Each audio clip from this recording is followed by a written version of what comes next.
আমি যাব টিএসসিতে। শাহবাগে এসেই দেখি যে সামনে আর কোনো বাস রিক্সা বা কোনো কিছুই যাবে না। চতুর্দিক থেকে যা কিছু ছিল গাড়ি, তারপর হচ্ছে রিক্সা, মানে সব কিছুই একদম বন্ধ করে এখানে আনসাররা বিভিন্ন তাদের দাবি দাওয়া নিয়ে হচ্ছে আন্দোলন করতেছে। আর প্রতিদিনই কিন্তু এই আন্দোলন চলতেছে। মানে কি বলবো, দেশ স্বাধীন হওয়ার পর থেকে 5ই আগস্টের পর থেকে একটার পর একটা আন্দোলন কিন্তু এই শাহবাগে আসেই। এজন্যই আসলে আমি খুবই কম বের হই বাসা থেকে, কারণ বাসা থেকে বের হলেই রাস্তায় জ্যামে পড়তে হয়। আর এই প্রচণ্ড পরিমাণ জ্যাম কয় ঘন্টায় ছাড়বে, কখন বাসায় আসতে পারবো তার কিন্তু কোনো ঠিক নাই।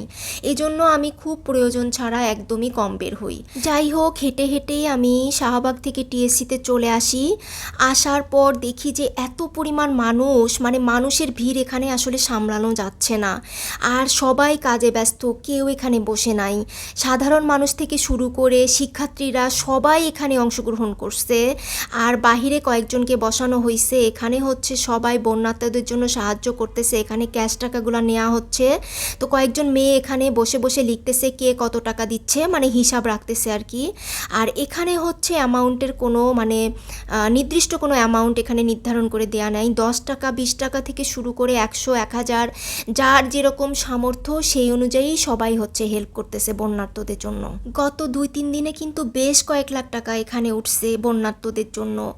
আর টাকা ছাড়াও যে যেভাবে পারতেছে শুকনা খাবার, তারপর হচ্ছে কাপড় চোপড়, এরপর চাল, তারপর চিনি ডাল থেকে শুরু করে মানে শুকনা খাবার যা আছে সব কিছু দিয়ে এখানে সাহায্য করতেছে। এগুলা কিন্তু শিক্ষার্থীরা সব কিছু মেনটেন করতেছে, সাথে হচ্ছে সাধারণ মানুষও আছে। মানে যে কেউ কিন্তু এখানে এসে কাজে সাহায্য করতে পারে এবং সবাই হচ্ছে নিয়ে যাচ্ছে।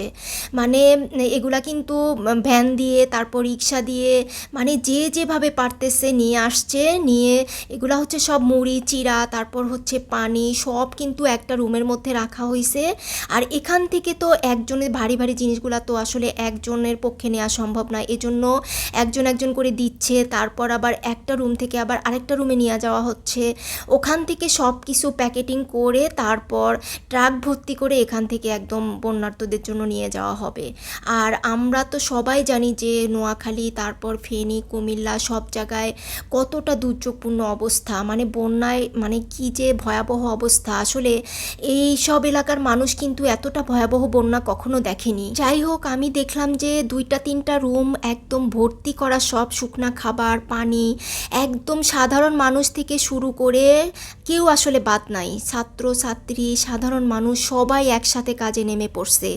এই রকম পরিবেশ আসলে আমি এর আগে টিএসসিতে কখনোই দেখি নাই। মনে হচ্ছে যে কোনো মানে ভেদাভেদ নাই, সকল ধর্ম বর্ণ একসাথে মিলায়া সবাই মিলে দেশের জন্য কাজ করতেছে। আসলে আমরা যে দেশটাকে কত ভালোবাসি, দেশের মানুষকে যে আমরা কতটা ভালোবাসি, এটা আসলে নিজের চোখে এই জায়গায় না এসে দেখলে কখনোই আসলে বিশ্বাস করা সম্ভব না। মানে কি বলবো, রুম ভর্তি হয়ে জায়গা নাই এমন একটা অবস্থা হয়ে গেছে। এত পরিমাণ খাবার দাবার আসতেছে, এত পরিমাণ শুকনা খাবার, কাপড় পানি সব কিছুই আসতেছে, স্যালাইন থেকে শুরু করে মানে কোনো কিছুই বাদ নাই। আমি একজনকে দেখলাম যে সে হচ্ছে বাচ্চাদের জন্য আলাদাভাবে চিপস, তারপর হচ্ছে চকলেট মিল্কগুলা সেগুলা সব কিছুই মানে দিয়ে যাচ্ছে। মানে যে যেভাবে পারতেছে এখানে সাহায্য করতেছে। এরপর আমি রাজু ভাস্কর্যের সামনের দিকে যাই, গিয়ে দেখি যে ওখানে কনসার্ট হচ্ছে। আর এখানেও কিন্তু সবাই শুকনা খাবার কাপড় সব কিছু দিয়ে যাচ্ছে। মানে এই জায়গাটা একদমই জমজমাট। আর কনসার্টের ব্যবস্থা করার জন্য আরও বেশি জমজমাট, সবাই এখানে আসতেছে। তারপর পতাকা বিক্রি হচ্ছে, এরপর অন্যান্য স্ট্রিট ফুডগুলো তো আছেই। যাই হোক, সবাই আমরা আমাদের সামর্থ্য অনুযায়ী বন্যার্তদের পাশে দাঁড়াবো। আর আসুন্না ফাউন্ডেশন এবং এই টিএসসিতে এসেও কিন্তু যে যার সামর্থ্য অনুযায়ী যে কোনো হেল্প করতে পারে। তো আমি আমার সামর্থ্য অনুযায়ী যতটুকু আমার সামর্থ্য ছিল ততটুকুই আমি হেল্প করছি। তো আমি বলবো যে এসব দুর্যোগ আমাদের জন্য কোনো ব্যাপার না, আমরা সবাই মিলে এই দুর্যোগের মোকাবেলা করব, এই বন্যার মোকাবেলা করব। স্বৈরাচার যেহেতু আমরা দেশ থেকে তাড়াইতে পারছি, আর এই বন্যা, এইসব খরা বন্যা যে কোনো প্রাকৃতিক দুর্যোগ আমরা সবাই মিলে একসাথে মোকাবেলা করব। ভারতীয় আগ্রাসন রুখে দাও এই শিরোনামে এখানে কনসার্ট হচ্ছে। তো আমি এখানে অনেকক্ষণ কনসার্ট দেখি। আর একটু পরপরই এখানে বলা হচ্ছে যে ভারত কিভাবে আমাদের দেশকে, আমাদের সবাইকে শোষণ করে করে দিনের পর দিন, বছরের পর বছর খাচ্ছে। তো একটু পরপরই কিন্তু এসব বলা হচ্ছে।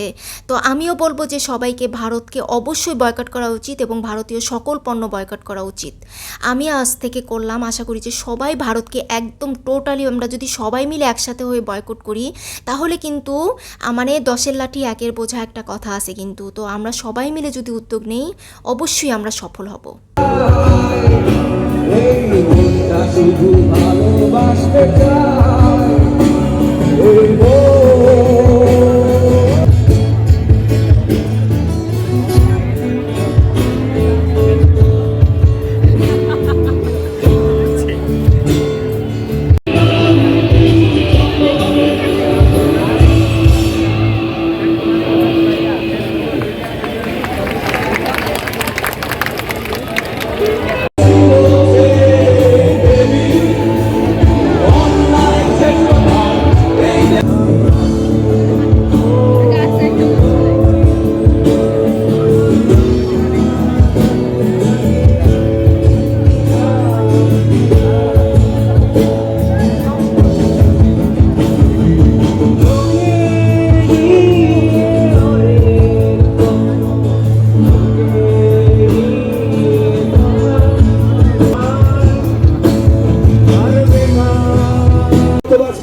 বাংলাদেশ বাংলাদেশের মতো বাঁচবে। ধন্যবাদ। এবারে আমাদের মাঝে গান নিয়ে আসবে মঞ্চ গান। এবং এই যে রাজনৈতিক বন্যা, এখানে আমরা দ্রুততম সময়ে যে বিচার চাই, আমাদের দাবিগুলো সারা দেশ, সারা বিশ্বের মানুষের কাছে পৌঁছে দিতে অনুষ্ঠানটি সরাসরি সম্প্রচার হচ্ছে এনটিভিতে।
সকল